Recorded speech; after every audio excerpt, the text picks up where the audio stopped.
doing some review material from your Math 2 days. A lot of memorization or understanding goes into play for the entire unit.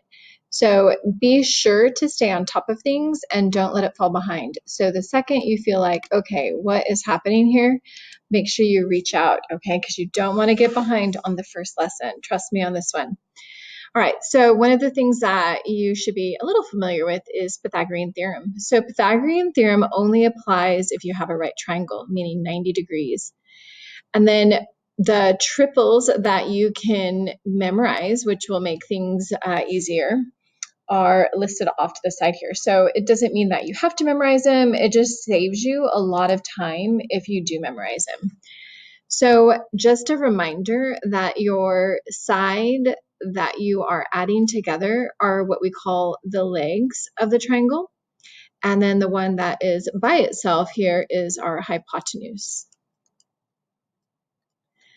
So if it forms the 90 degrees, those are what we call the legs. And then if it's across from the 90 degrees, that's what we call the hypotenuse. And so when we set up our formula, we always need to make sure the hypotenuse is by itself because there's only one of them, but our legs have to go on the same side because there are two of them. So what the triples are saying is the last number over here, which is our largest number, is the hypotenuse. So if I know that this side is 3 and this is 5, I know the missing side has to be 4. So that's what that would mean. Likewise, if I have, erase that. If I know that, for example, maybe I know this one right here, for example. So let's say that I know this is 24 and I know this is 7. So I have the 7 and the 24. Then I know the hypotenuse has to be 25. So it's really helpful to learn these. Otherwise, you're going to have to go through and do the Pythagorean theorem each time. So the other piece that we worked with is our trigonometric ratios, or trig ratios for short. So there's 3 of them that we're going to be working with: sine, cosine, and tangent. And so the abbreviation for them is what I highlighted. So we have sine, cosine, and tangent. And they were working with sides of a triangle. So when we look at, trying to compare two sides of a triangle, it was, we could say, oh, compare the two legs with each other. Well, which leg should I compare? And so they came up with these trig ratios so that we could be very specific about what two sides of the triangle we're talking about. So if we want to talk about the opposite side with the hypotenuse, then we are specifically referring to the sine ratio. If we want to look at two sides of the triangle that are adjacent and hypotenuse, then that is called our cosine. And if two sides of the triangle we're referring to are opposite and adjacent, then that is our tangent. And then you probably heard of the SOHCAHTOA business, and that's just kind of a way for us to remember, which two sides belong to what trig ratio. And we will practice some of that. So if you're like, oh, yeah, I don't remember that, that's okay. We'll go over it. So when we are deciding what we call what, so we have to have a marked angle. So in this case, this one here is our marked angle. And oftentimes we use the symbol, a circle with a line, and that is our Greek letter theta. So that's our most common one that we use, but oftentimes we'll use other ones as well. But the most common is that one there, theta. So now I have marked this angle, and we don't mark the 90 because it's not unknown. It's 90 degrees. And so how we decide, what sides are what, I look to see, okay, what two sides make up that angle. So the two sides that make up the angle. So in this case, these are the two sides, and I'm not going to draw them all the way out. Well, one of them has to be the hypotenuse, so that would be this one right here. And the other one is what we call adjacent, meaning it's adjacent or next to that hypotenuse angle. And so when we decide that, that's our hypotenuse and adjacent. And then the one that is not making up the angle is opposite of the angle.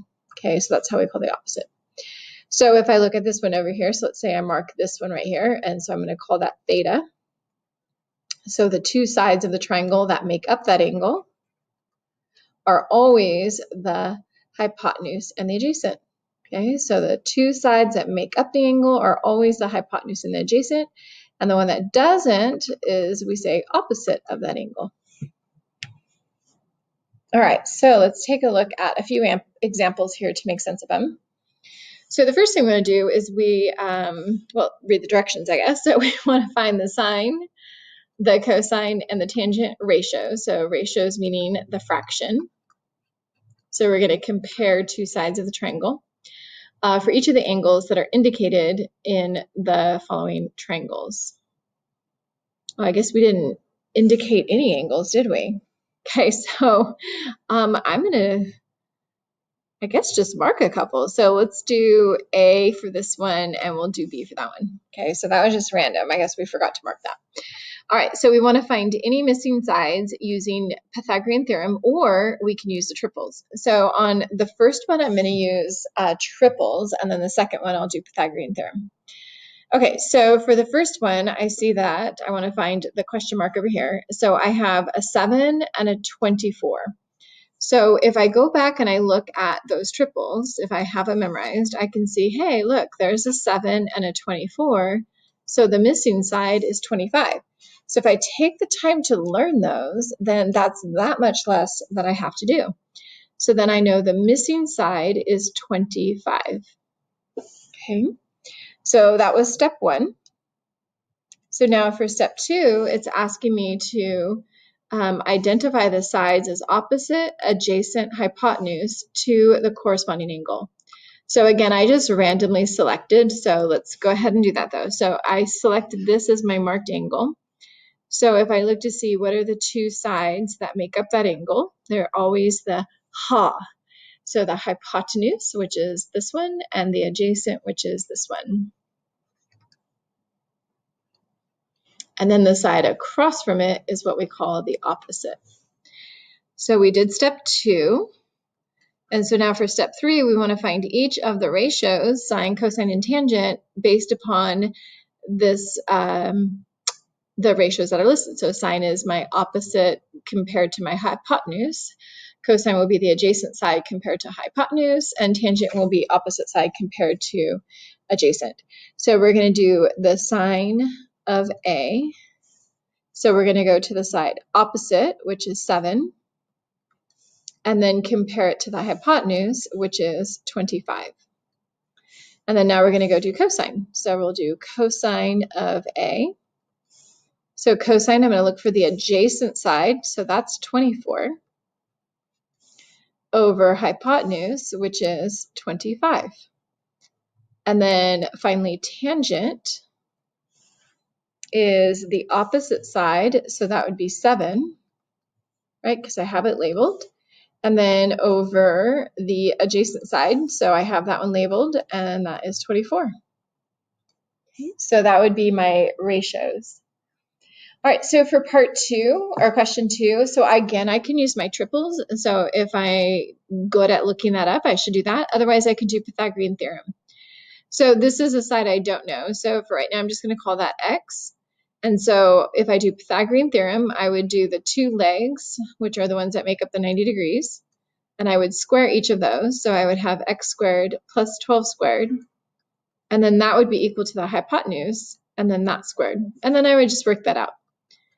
And if I don't know these numbers, I would just type them in, right? So 12 times 12 is 144. 13 times 13 is 169. And then to solve for x squared, I would subtract it over.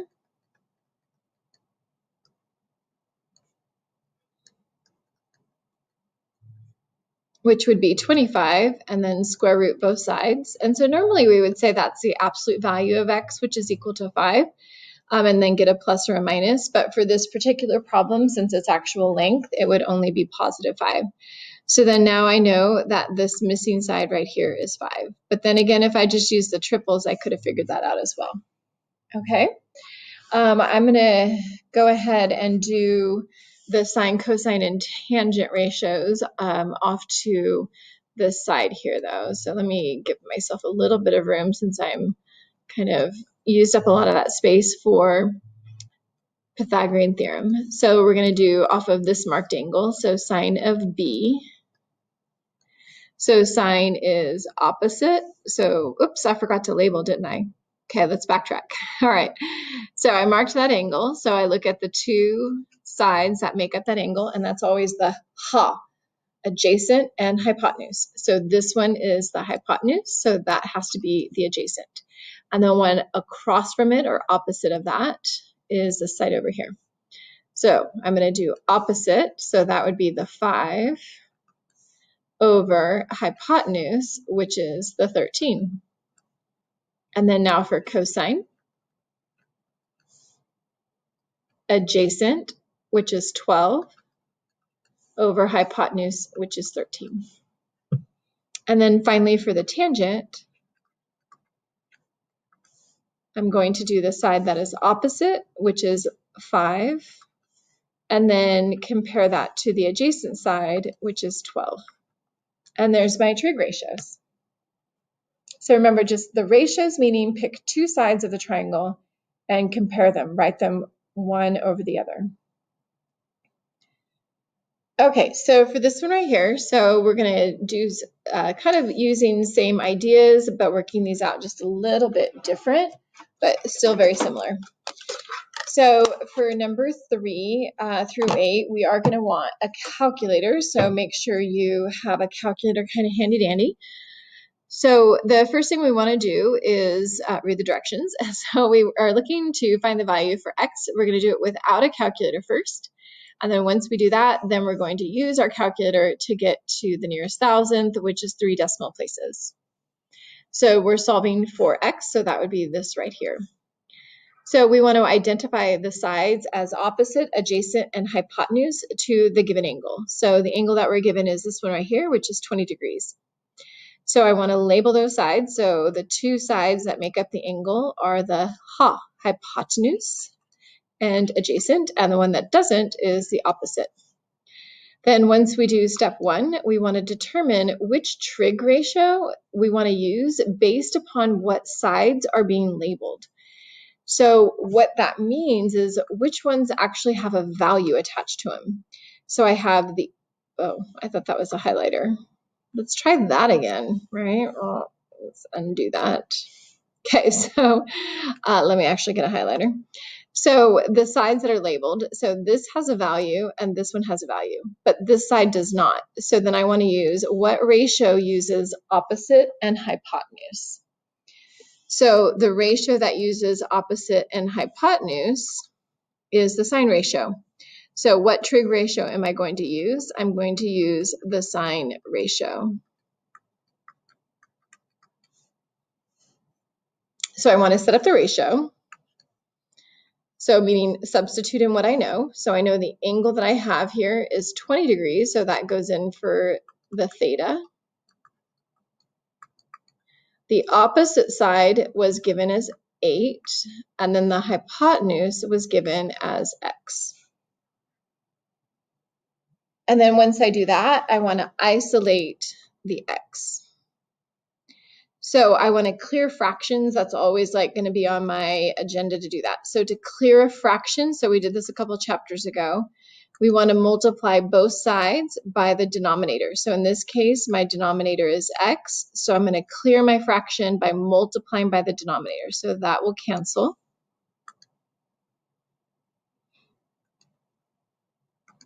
So what I have right now is I have x times the sine of 20 degrees is equal to 8. And then to get x by itself, I'm going to divide both sides by the sine of 20 degrees.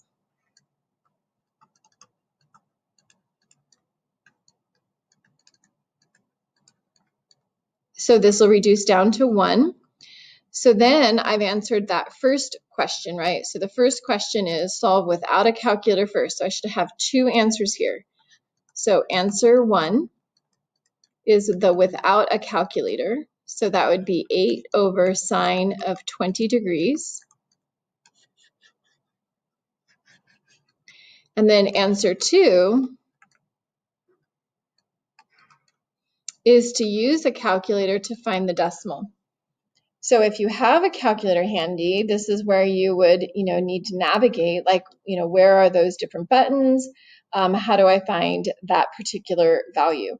So I'm going to give you what the answer is. And if you don't get that, make sure you're asking for help from your teacher on how do I get that number? Like, how do I use my calculator for that?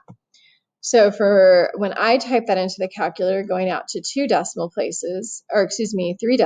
I would get 23.390. And so that would be my approximate value for X. So X would be about equal. I forgot to put that in there. Okay. All right, let's go ahead and do another one here. All right, so step 1, we want to label everything, right? So label everything. So off of the given angle, so that's off of the 75 degrees. So the 2 sides that make it up are the hypotenuse and adjacent, and then the one that isn't is opposite. So then I look to see, okay, what trig ratio should I use? So I have a 17 for hypotenuse, and I have x for adjacent, and nothing for the opposite. So that means I'm looking to see, okay, what trig ratio uses h and a, and that would be cosine.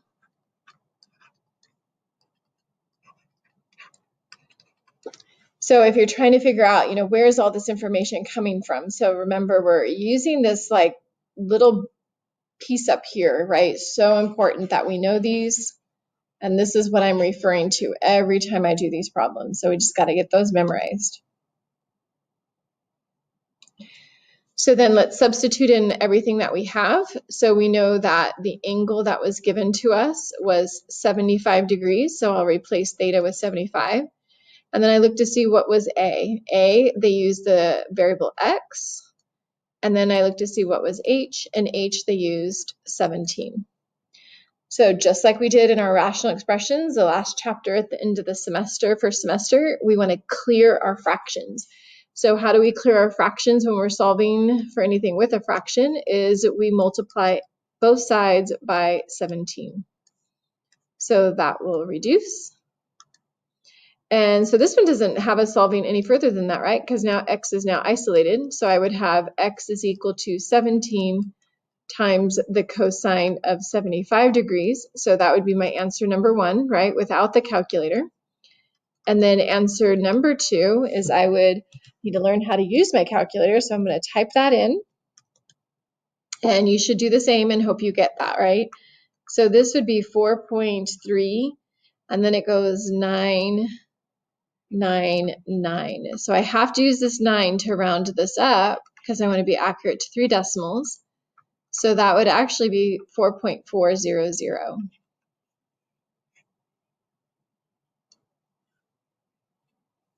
Okay, moving on. Here we go. So for example 5, so this time we're looking for, instead of a missing side, we want to figure out, okay, what do I do if I have a missing angle? So what do I do if I have a missing angle? Well, we start with doing the same thing, which is we want to identify, what sides are what. So we're going to do that first. So what sides are what?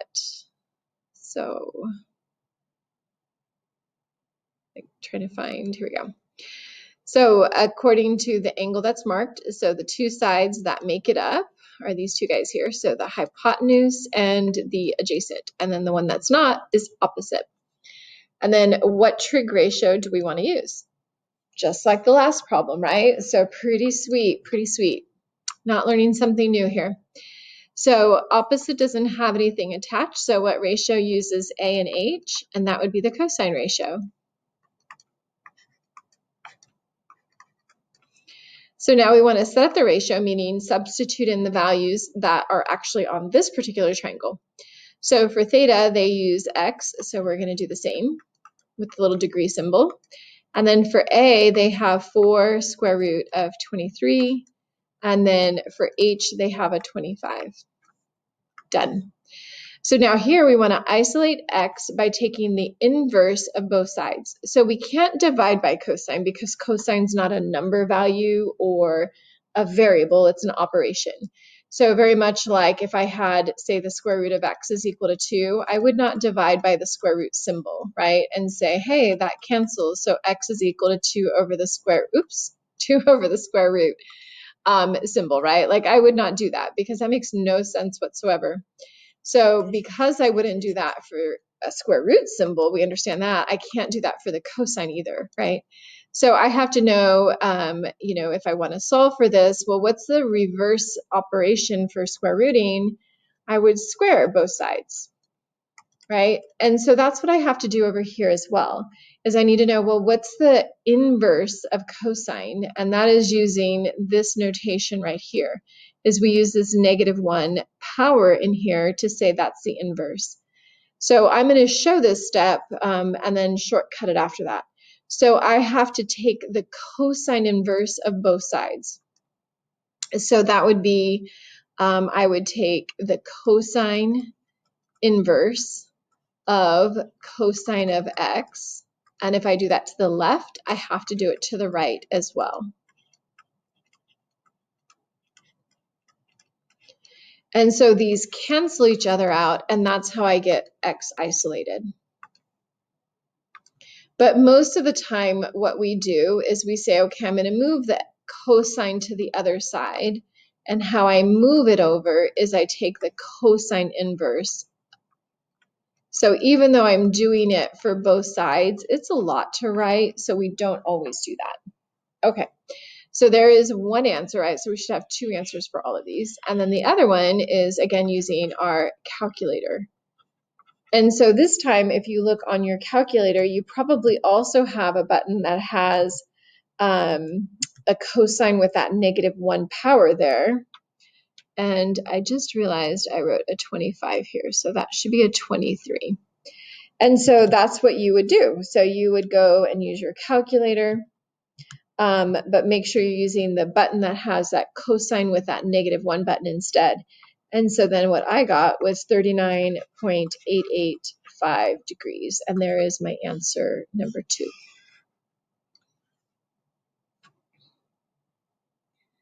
Okay, so let's take a look at question number 6. So we're going to practice another one of these. So for here, I'm going to mark my, right? I always want to try to figure out what are my ratios. So I always mark the angle that was given. So that's this one with the X on it. And the 2 sides that make up that angle are always the hypotenuse and the adjacent. And then the one that doesn't is my opposite. So now I try to figure out, okay, what trig ratio does that belong to? So let's see, adjacent this time doesn't have anything on it. So I'm going to use the one that has the O and H. So that would be sine. So I would have sine of theta is opposite over hypotenuse. And then I want to substitute everything that is attached on my given triangle. So for the angle that was given, they use the X. So I'm going to go ahead and use that as well. My opposite side is 7, right? So there's a 7 there. And my hypotenuse is 10. And then once I do that, I want to isolate X. So I'm going to do the sine inverse, right? I can't divide it over, right? I can't divide it over. I have to do the operation, which is to take the sine inverse of both sides. So there is one answer, right? A whole lot less solving than the other style. And then my second answer is when I type that into my calculator. So again, make sure you're looking for the button that has like that -1 power. And then you can check it against mine and hopefully you get the same thing.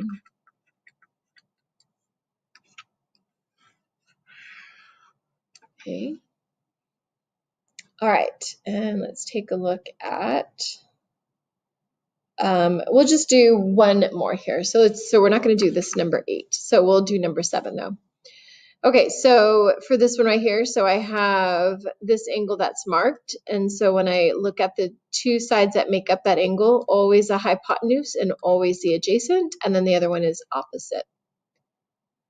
So for this here, so H doesn't have anything written on its side. So what uses opposite and adjacent? And that would be my tangent.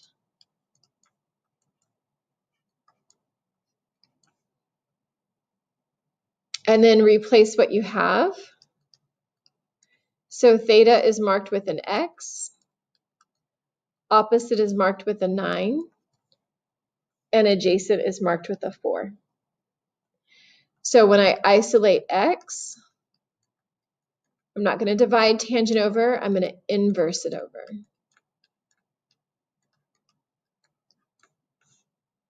And there's one answer.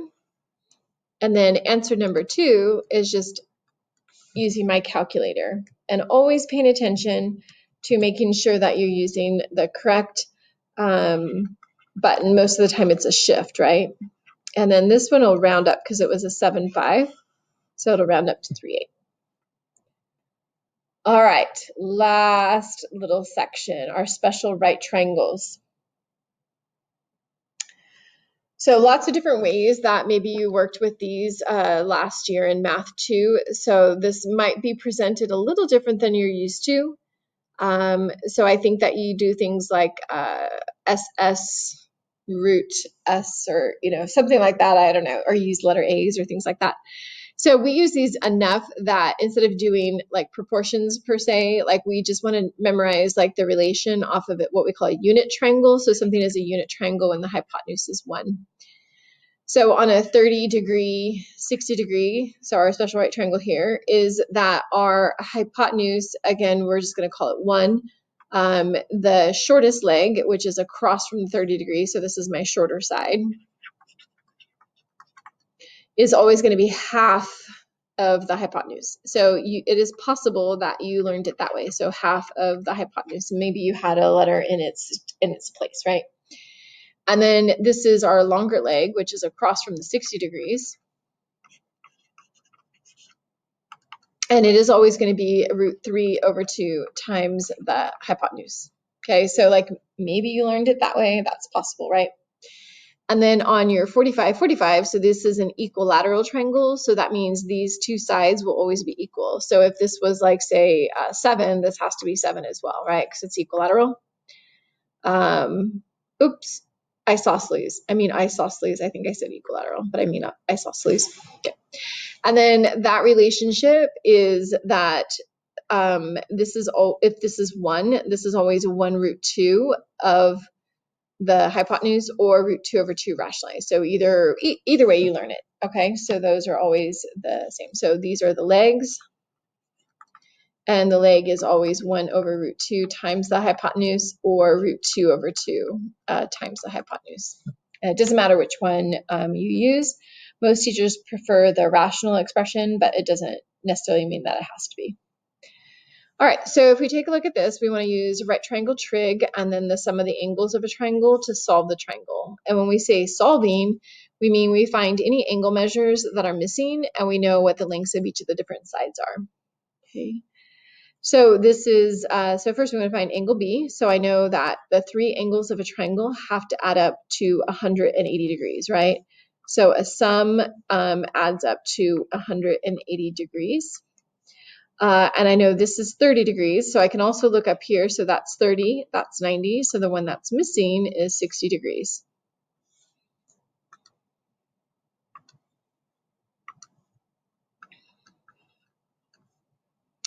And then to find angle A, or angle A, how about side A? This is the short leg, and I know it's a short leg because it's across from the 30.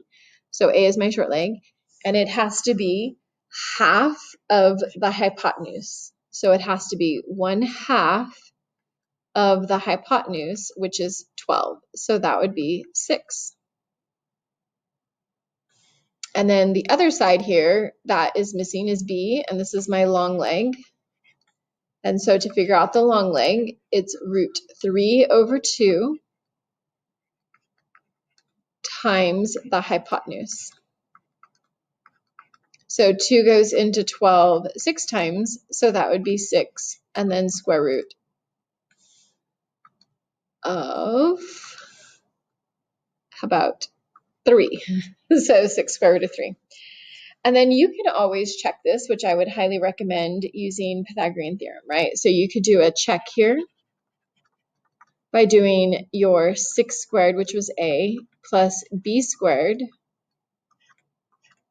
and see if it equals 12 squared. So that could certainly be one thing that you try to do. So that would be 36 plus 36 times 3.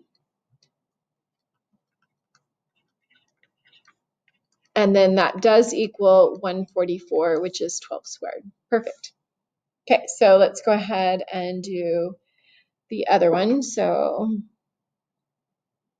our missing angle, so angle A. So I know this is 45, this is 90. They all have to add up to 180, but I also know that I have a 45, 45, 90. So that would be angle A is 45 degrees. So for side A, so these are isosceles. So whatever I get for A, it should be equal to B, right? So I only really have to find one of them. And just whichever formula that you are wanting to use or whichever one your teacher prefers you to use. So like, let's say I use this one right here. So I could say that angle or side A is 1 over root 2 and then times my hypotenuse. And so that would reduce. And so I would get 1 times 5, which is 5. And then because it's isosceles, these are equal. So this also has to be 5. All right, last style. Okay, so this is just making us see where we're at with knowing that special right triangle. So for this one here, so for 30 degrees, so I'll be referring to up here, right? So across from the 30 is 1/2.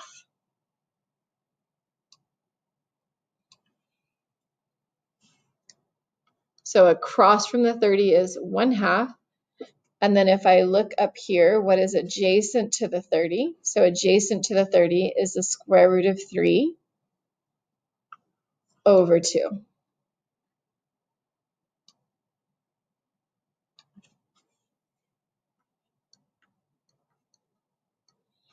So they're asking for the ordered pair. So from the origin right here, I go over the x, which is root 3 over 2, and up the y, which is 1/2. So the 45, 45, 90. So again, we're using the side measures that were given up here. So I'm just going to use the 1 over root 2. So both of those are 1 over root 2.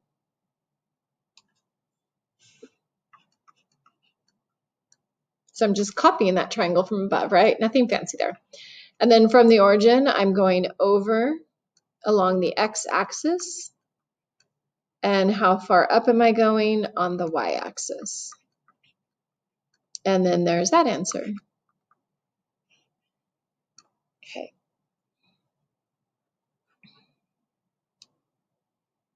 All right, and last ones here. So this one we're working a little bit backwards. So this time they're giving us the distance this way, right? So the distance here is 5 over 13. And I'm looking for the distance here, right? So that's what I'm looking for. So this is just a missing side, right? So I just want to find that piece there.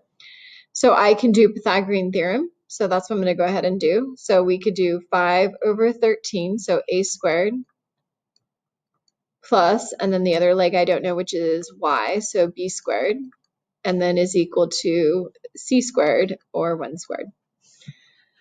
So I want to go ahead and square these out. So I want to do 5 squared, so 5 times 5, and then 13 squared, so 13 times 13, and then 1 squared is 1. So now I want to subtract both sides, right, because I want to isolate the y squared. So I want to subtract both sides by 25 over 169. So that will equal 0.